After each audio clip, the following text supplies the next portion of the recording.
ప్రస్తుతానికి మనం ఒక ఇంపార్టెంట్ ఆర్టికల్తో మీ ముందుకు వచ్చాం. సో V6లో మనకి ఈవినింగ్ ఎడిషన్లో ఒక ఇంపార్టెంట్ ఆర్టికల్ని అయితే ఇచ్చారు. ఒకసారి బ్యానర్ రీడింగ్ చూసుకుంటే ఓబీసీలతో సమానంగా ఈడబ్ల్యూఎస్ వర్గాన్ని చూడాలి, సివిల్ సర్వీస్లో సడలింపు ఇవ్వాలి, ప్రధాని మోదీకి ఎంపీ చామల లేఖ. సో పూర్తి వివరాలు తెలుసుకునేందుకు ఈ వీడియోలో మనం ప్రయత్నిద్దాం. సో ఓబీసీలతోటి సమానంగా ఈడబ్ల్యూఎస్ వర్గాన్ని చూడాలని చెప్పేసి భువనగిరి ఎంపీ చామల కిరణ్ కుమార్ రెడ్డి గారు అయితే ప్రధానమంత్రి నరేంద్ర మోదీ గారికి ఒక లేఖ రాసినట్టుగా ఒక ఆర్టికల్ ఇచ్చారు. ఇందులో వాళ్ళు ముఖ్యంగా చెప్పదలుచుకుంది ఏంటంటే, సివిల్ సర్వీస్ పరీక్షలకు హాజరయ్యే ఈడబ్ల్యూఎస్ వర్గానికి చెందినటువంటి అభ్యర్థుల వయోపరిమితి 32 ఏళ్ల నుంచి 35 ఏళ్లకు పెంచాలని భువనగిరి ఎంపీ ప్రధానమంత్రి మోదీకి అయితే లేఖల ద్వారా కోరారు. ఓబీసీలతో సమానంగా అవకాశాలు కల్పించాలని ఈ లేఖలో పేర్కొన్నారు.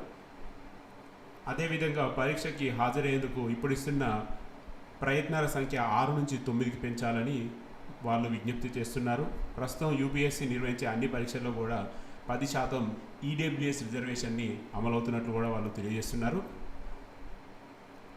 సో ప్రస్తుతం ఓబీసీలకి 35 ఏళ్ళ ఏజ్ లిమిటు, 9 అటెంప్ట్స్ ఇస్తున్నట్టుగా వీళ్ళు చెప్తున్నారు.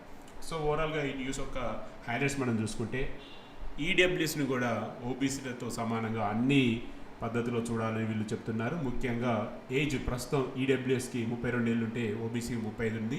సో ఏజ్ను కూడా వాళ్ళతో సమానంగా ఇవ్వాలంటున్నారు. అదేవిధంగా ఎగ్జామ్స్ అటెంప్ట్ వచ్చేసి కూడా ఈడబ్ల్యూఎస్కి 6 ఉంటే ఓబీసీకి 9 ఉన్నాయి.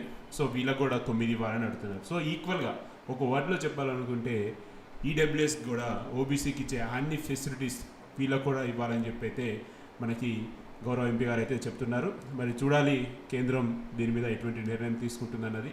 ఒక రకంగా ఖచ్చితంగా ఈడబ్ల్యూఎస్ వర్గాల వారికి అయితే ఈ యొక్క